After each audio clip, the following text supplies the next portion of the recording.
Now going to go into a question and answer session with our panel members.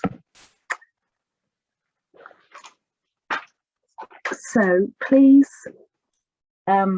anybody who would like to ask questions of the panel. So we have on the panel Helen Hancock and Laura Ternent and Tim Ripley and Cormac Ryan and Gordon Taylor, I believe. I think I can spot you all there. Yes, yeah, got you all in my sights. Okay, thank you. So anybody like to open up with a question for a member of the panel or just generally to the panel? Okay, so I have one in here where someone's writing a fellowship for a feasibility clinical trial. Do you have any advice on, how much detail of the full trial needs to be included in my application for the feasibility clinical trial funding? It's tricky to find the balance between describing the detail for the feasibility versus that for the full study. Maybe that's a question for Gordon. He's waving at me. Fantastic. Go ahead, Gordon. Thank you. I'll happily answer that. So I do sit on the Doctor Research Fellowship panel. I mean, I think the first thing to say is, fellowships are not just about the project. They are about that three elements. So it is about the project, but it's also about the individual, and it's also about the training program. And I think while there's a slight preference for the project over the other two, that it's only very slight. They really do balance. So I think almost the project isn't as important as is in other areas.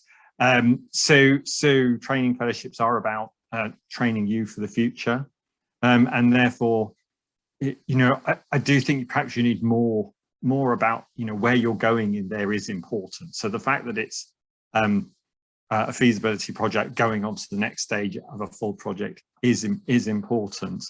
I do think it does need to not look like a sort of RFPB feasibility trial as well. It does need to look more than just that feasibility stuff. So again, I would try and get some of that second stage in there if I can. Thanks, Gordon. Laura. Yeah, just to add to that, I would say don't discount health economics either. Think about health economics at the feasibility stage. If there's nothing to be tested, so you might already know the answer to the question, so therefore there's no testing in terms of health economics methods to be done. I would do some of the thinking in terms of what comes next for the pilot trial or the full trial, what methods you'll be looking to use. So don't ignore health economics at that stage either, even if you're not going to include it. And Helen. Thanks. Yeah, just another thing to add is there's a sort of mantra that says a feasibility study in itself needs to be feasible, which is, the irony is not lost. But if you propose something that in itself won't succeed, you need to be able to do the things that you need to achieve in the feasibility study and to demonstrate that that will be the case, because there are important things to check out there, obviously. And my apologies, everybody. We also have Angela on the panel this afternoon to answer any questions that you might have about behaviour change. So, Angela, my apologies. There you are. I'm sorry not to have introduced you. No worries. Okay. So, any more questions on the chat? Okay. So what we'll do is, whilst people are perhaps thinking of questions, I wonder, Helen, whether we could go back to some of the questions that were asked of you at the end of your session that there wasn't time to address. Yeah, of course. So the first one that I picked up on was, would a Gantt be useful in stage 1 of an eye for eye PDA as a single page that's allowed? I think I would need to think that through in the context of other things that are allowed or required in that application and the other content. I think they're very useful in themselves. It's whether that is needed to demonstrate the timelines in that particular project. So I'm happy to pick that up outside of this meeting if that's helpful. Thank you, that's great. Because you've got to use the space so wisely, and if you know, a page is quite a lot and really valuable space, so it might be filled with other things, or that you could provide a small Gantt as part of that page. Yeah. Thank you, Helen. Any other members of the panel? Any thoughts on that question? No. Okay, that's fine. Then we go on to. Oh, this was an interesting one that came at the end of your session, Helen. Consideration of harms and whether that can be used or should be used as stop-go criteria. Apparently, it's becoming more common in papers. Yeah, I mean, so the job of a data monitoring and ethics committee whose majority are independent is to oversee the safety aspects of a trial, and they would work with a trial steering committee to agree whether or not it was safe or otherwise to continue a trial. So absolutely, they could inform stop-go criteria alongside the other things that we mentioned earlier. Yeah, safety is paramount. That's our main job, is to keep patients safe, patients and members of the public safe. Absolutely. And can I invite the audience and the delegates to please do pop on the chat any other questions you might have about qualitative side of things, about evidence synthesis, about behaviour change. Please do pop things in there if you'd like to ask, and also about health economics as well. Helen, there was one final question. Actually, this could go to the panel a little bit more broadly, which was recommendations on PPI, and how do you recommend approaching people for that public contribution? And also there was an EDI form that was mentioned. I'm just actually wondering whether Joe or Alison want to pick up the PPI element. I'm happy to, but if anybody else wants to speak to that. Helen, yeah, I'm here. So in terms of how to access the groups, you really need to go back through to the RDS. Each of the different RDSs have got links in with the different community groups who've been kind of building relationships with them over a period of time. So it's not just kind of parachuting in and asking for opinions, it's kind of working with those groups long term, so you have sustainable relationships. And you can't expect researchers who are developing an application to have necessarily those long-term relationships with people. So to work through the RDS, and I don't know whether it's been mentioned, but there are funding grants available, small pots of money from the RDS, the Public Involvement Fund, that will help you to develop your PPI plans with members of the public. So I think that answers. If there's anything else, I'm happy to add to that. And I can add to that as well, just thinking through, there's aspects of participant engagement that you or potential participants that you might want to explore through those routes, Joe. And the RDS panel, in case people don't know, is a general panel, so it isn't therapeutic specific, although we do have access to therapeutic specific groups if that's important. And I guess the other thing is to think through if it's a clinical trial or a clinical study, that the investigators that you're working with will also work with patients and members of the public that could comment on that from an experiential point of view, in terms of would they be randomised for a study given the intervention that you're suggesting. If they've lived through that, that's a really important perspective. Added on to that is that the lay representation on panels will not be therapeutic specific. So the generalist panel that we have at the RDS is really important, because they will be the sorts of people that read the application and comment on it and have quite a say now in whether or not it should be funded. And the other element, and something that I've been involved in an awful lot actually over the number of years I've been involved in trials, is engaging with the people that are going to randomise patients or members of the public. So are they going to be willing to randomise? Do we have equipoise, i.e. is there a view in the clinical or other community that one treatment is better over another? And on that basis, would those people then be willing to randomise? And we've done an awful lot of work for a HTA application quite recently, actually, for example. That was local, regional, national and international engagement with that clinical community to demonstrate the willingness and the importance of the question to them as well as to patients and their willingness to randomise. So there's two sides to that, I think. Absolutely. Any other members of the panel who'd like to comment on the question about public and patient contributions or involvement? Nope, okay, just wanted to give you a chance. So there's another question that's come through on the chat now. Is there any experience of using routinely collected health data for clinical trials? And Elsa has very kindly said yes, and she's happy to talk about that. Anybody from the panel who would like to respond to that one? Oh, Laura, you've got your hand first up. of all. So yes, I mean, there's lots of data sources out there that you can use, ONS data, HES data, and they have their advantages, but also they have their disadvantages as well. So you can collect resource use data directly from participants via questionnaires, whether they be electronic questionnaires, paper-based questionnaires, in person, or you could collect similar type data via ONS or HES. Trade-offs potentially are quality of data in terms of patient collected data, but also then the quantity of data that you might collect from routine sources. You might not be able to collect GP data. That might be really important. How do you actually get a hold of GP data routinely? There's a cost to all of this as well if you're collecting it from HES or ONS, and that can be really quite costly. And then there's also timeline issues as well in terms of getting that data in a timely fashion. So lots of things to consider and lots of trade-offs to consider when you're thinking about how you might collect that data. Thank you, Laura.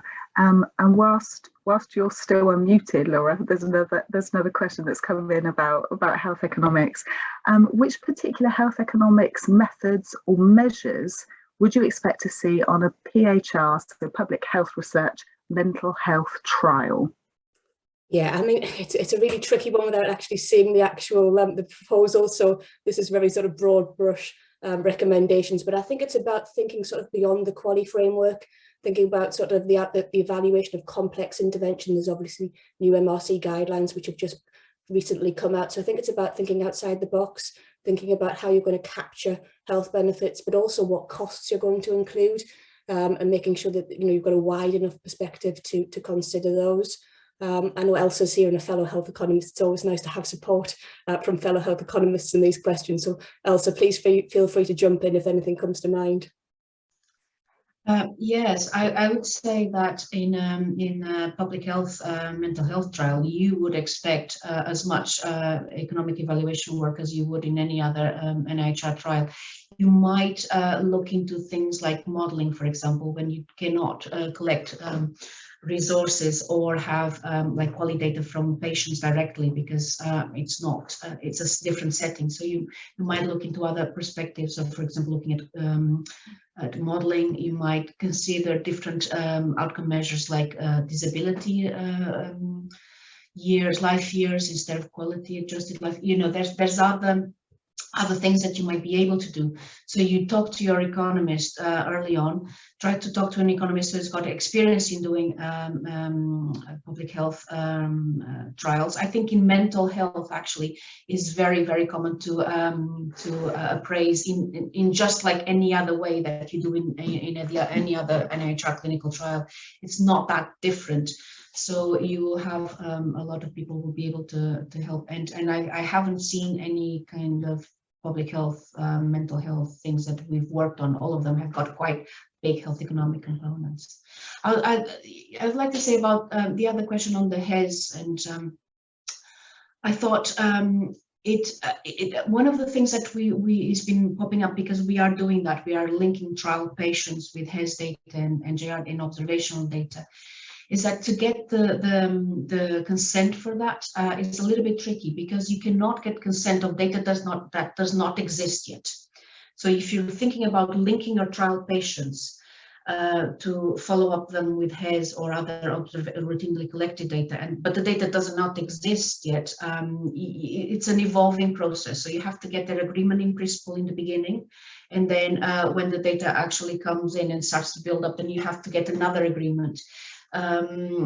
Yeah, because they are a bit wary of giving you prospective data that doesn't exist. So and again, you have to build the time again, like you mentioned, Laura, the time to ask for the data.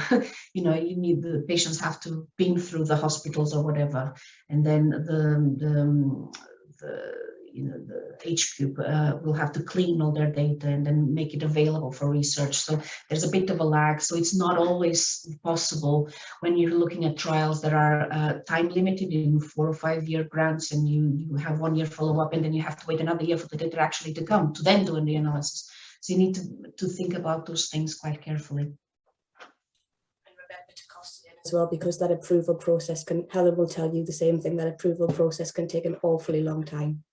Yeah, and that was what I was referring in my application. I said write it and file it, because I had approval in writing in an email saying, yes, I will give you the data to do your grant. The grant got funded. I put an application and they rejected it. I said, but you gave me an approval. No, we didn't. We changed the process. Now the process is different. And then I couldn't prove that they gave me the approval because the emails that were gone. So that's why I say file it. It was when I talked about HES and NJR data. And I guess the other, just one other thing to add to that, and Laura, yes, absolutely, those timelines. Everybody talks about the efficient or the use of secondary data sources as being efficient. The current process for getting those data is anything but, to put it bluntly. That the experience is and it is being reviewed, and I sincerely hope it will be improved to enable that use, given all the, notwithstanding all the caveats. And I guess the other thing is that when you receive those data, you need a very safe place, safe haven to store those data, and particular approvals that Elsa has talked through. So consent would no longer be the legal basis on which you would use those data. It's about being in the public interest, and it gets really complicated and involves the Information Commissioner's Office. It's I guess the other thing to just think through at the beginning of a trial, and it's something I didn't mention earlier, is if you want to think about using the use of data in the future for future or patient data in the future, get permission for that right from the beginning, and be very clear that you would want to link any future data back to the trial data. Because if you go off and collect some data about those patients in 5 years, you need to be able to link it back, and you need permission to do that. So make that really explicit. Going back and doing that subsequently is really very complicated. So do it right at the start. So on the chat we have a question. Do panel members have generic advice on what to be aware of when collecting, stroke evaluating patient-reported measures? My research interest is in capturing patient carer experience and in end-of-life scenarios. I was going to come to Tim, but I guess it's not really a qualitative question. No, I'm not going to come to Tim. He's shaking his head. So, would anybody else on the panel like to give an answer to that one? Yeah, Elsa, go for it. I cannot give an answer to that one, but I can direct you to a colleague of mine whose research is actually in that field. Her name is Sabina Sanguera. I can write her name there. She's currently on maternity leave, so don't email her right now. But she has done an awful lot of work about collecting patient-reported experience in end-of-life and carer experience scenarios. There's a team in Bristol led by Joe Coast with Sabina and Paul Mitchell, whose work is actually that field. So I would suggest that you get in touch with Paul Mitchell, Joe Coast, and start reading their papers. Write them an email if you need that help, because they'll be able to advise you on that question, not me, sorry. Thanks, Elsa. A random question that's come in on chat. Random questions are always useful as well. Does anybody know the limit, the number of references in an NHR PhD application? Anybody know that off the top of the heads? Gordon? I mean, I was just, I don't think there is a limit, but I mean, please think of the reviewers. You know, the last thing they want is hundreds and hundreds of references to look through. I mean, again, I know this isn't directly about this, but I think there is a sort of starting to be a pushback on the sort of DRF panel about PhDs that are just too big to be PhDs. So there's actually starting to be a pushback that says, this is 1.5 PhDs. This is not, there's too much here. And actually, start to actually mark those down. So it sort of needs to look at an appropriate level of work for a PhD. Thank you. Anybody with experience of using NHS DigiTrial? No. Not yet, but I will be doing that. So in a few months or like next year, I'll let you know. So if it's not right now, if you need the question a little bit later, get in touch and I might be able to. Brilliant, thank you. So there doesn't seem to be any other questions on the chat just at the moment.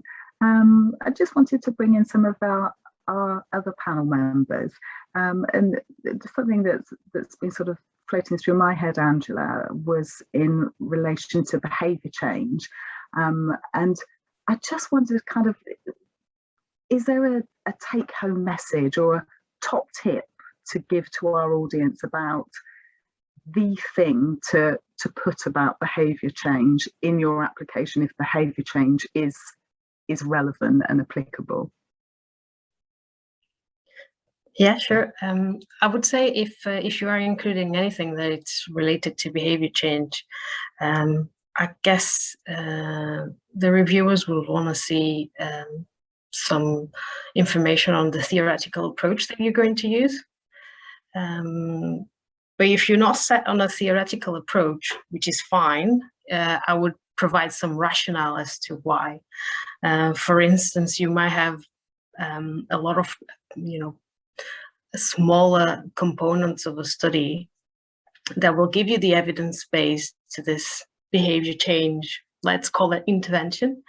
So as long as you explain where is it, how you're going to build the intervention, what sort of information or what kind of sources you're going to utilize, I would add that to the application. And it might be as well, you can use a combination. They're not mutually exclusive. So that's completely fine, but I would just be clear on those two. I guess that would be my main tip for describing. But now I'm thinking, if you're going to incorporate the development intervention, I would also make sure you specify what sort of steps you're going to use and what kind of framework is going to inform the development of this intervention. It might not be a new intervention, it might be an adaptation of something, but still, I would spend some time providing, that kind of background information. And then it kind of relates a little bit to the outcome conversation that we were having. If the outcome is behavior, then you also need to spend some time understanding the behavior itself that you're interested in and how you're going to evaluate what is the approach and the method that you're going to use for this. It might be a proxy, it might be an objective measure, or it might have to be self-report. But those are the sort of considerations that kind of spring to mind. Fantastic, thank you. And thank you, because I just put you on the spot with that one. So thank you for a really concise, useful answer. Another question come in on the chat. I'm working on a fellowship application. My proposal is a co-creation of an intervention with an at-risk occupational group. Would it be satisfactory for funders to see a health economist in my mentoring team, or do I need to discuss health economics component of my research in my application, given that my proposal is developmental work?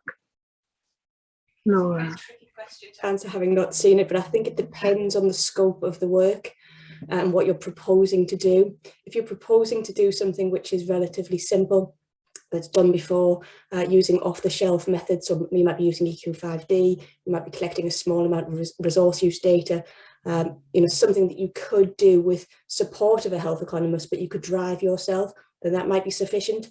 If the work is substantial and involves innovative methods, complex methods, modelling, value of information analyses, cost effectiveness, cost utility analyses, I would suggest that you would need further input rather than just somebody down as a mentor. But it is difficult to answer the question without having seen the actual work. But again, seek advice from your research design service.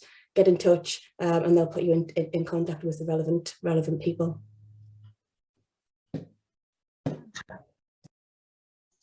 I thought I could add a little thing to that.